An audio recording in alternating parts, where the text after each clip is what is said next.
Komisi 10 DPR RI dorong pemberian ruang fiskal bagi daerah untuk menyelesaikan persoalan guru tenaga honorer serta P3K yang saat ini masih belum ada penempatan dan penggajian. Dalam RDPU dengan Dewan Pengurus Nasional Perhimpunan Pendidikan Guru atau P2G beserta aliansi lainnya, Komisi 10 DPR RI mendorong pemerintah pusat memberikan ruang fiskal bagi pemerintah daerah dalam penataan formasi P3K serta penataan guru honorer. Anggota Komisi 10 DPR RI Muhammad Nur Purnamasidi mengatakan masih banyak guru honorer di daerah yang belum mendapatkan formasi serta P3K yang belum dapat penempatan dan gaji. Hal ini menurutnya merupakan imbas kebijakan Kemendagri terkait belanja pegawai daerah yang tidak boleh lebih dari 30%.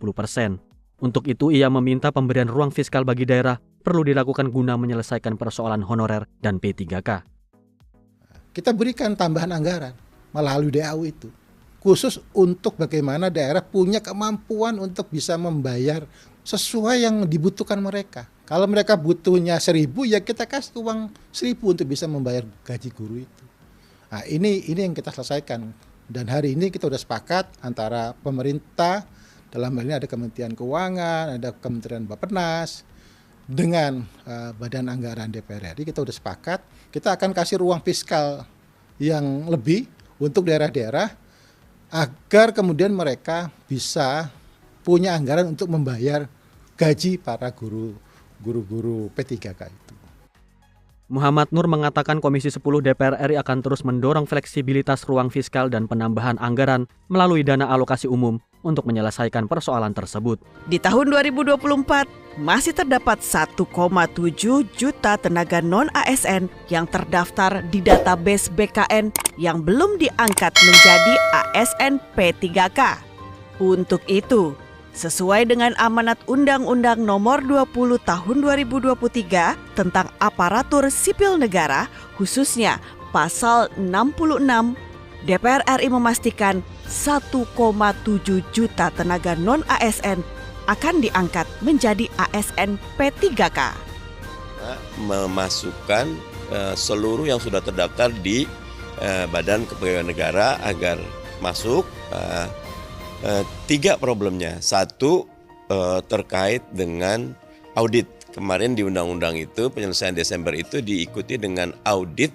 Jangan sampai bahasa kami ada honorer siluman yang mengganggu honorer pejuang, ya. Honorer pejuang ini yang udah bertahun-tahun kerja, honorer siluman itu karena dekat sama kepala daerah atau elit di BKD macam-macam, tiba-tiba masuk, gitulah. Sudah dicek oleh BPKP, sudah dicek juga oleh teman-teman BKN, kami tidak terlalu ketat. Ada angka 99%, ada 72%, ada 58%. Kami anggap 99 aja dulu, biar kasihan nanti. Jadi 99,99% yang ada di 1,7 bisa masuk semua. Nanti dalam perumusan konsinyering, karena udah 2-3 sudah ada, mungkin minggu ini Pak Ibu Busesmen ya, sama BKN dan anggota Dewan terhormat bisa kita kerjakan. SKTT telah kami hilangkan Pak Ketua, terutama di guru, sehingga sekarang tidak lagi jadi isu. Itu pun kami harus putuskan dengan Menko Polhukam, supaya kami nggak keliru. Sehingga rapat di Menko Polhukam telah memutuskan, karena masukan dari Pak Ketua, Komisi 2, maka kemarin kita hilangkan SKTT khusus untuk guru. Karena isu yang banyak di balik guru. Jadi sekali lagi kami mohon maaf karena PP-nya tadi terlambat. Di internal pemerintah kami ada koordinasi yang memang perlu pendalaman. Tentunya keberhasilan ini bukan hanya dilakukan tahun ini saja. DPR RI telah menyuarakan persoalan penataan tenaga honorer di Indonesia sejak tahun 2019.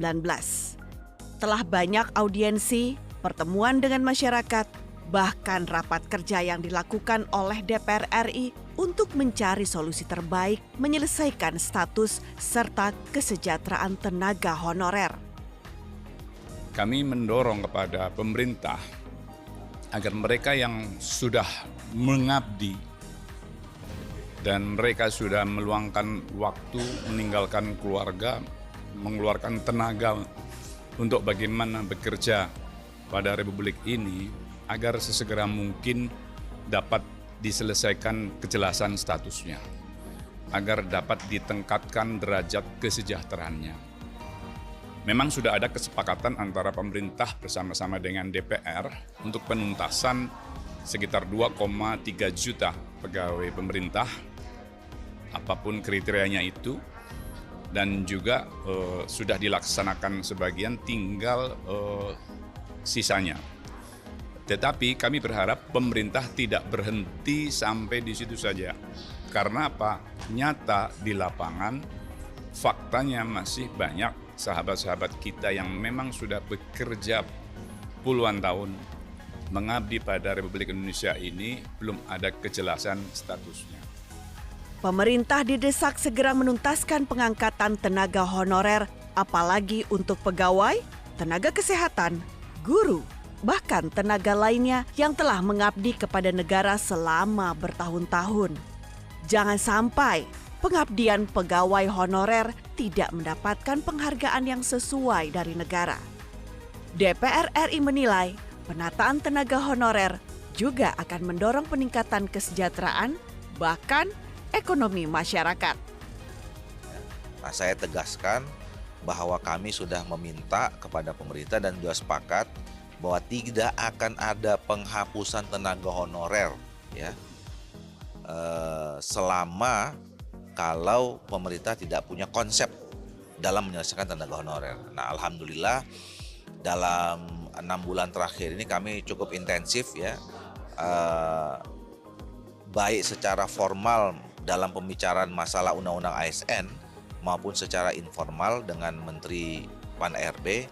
Kami sudah menemukan beberapa titik temu, ya. Intinya adalah pertama, tidak akan ada pemberhentian tenaga honorer. Yang kedua adalah tidak akan ada penurunan, ya, tingkat kesejahteraan atau salary dari tenaga honorer yang selama ini mereka terima. Nah, yang ketiga adalah penyelesaiannya kita cari sedemikian mungkin tidak akan menambah beban anggaran baru, ya, terutama kepada APBN. Nah, tinggal yang sekarang masih dalam diskusi adalah soal status, ya, status mereka, apakah kemudian nanti apakah jadi ASN, ya, mungkin masuknya dari P3K.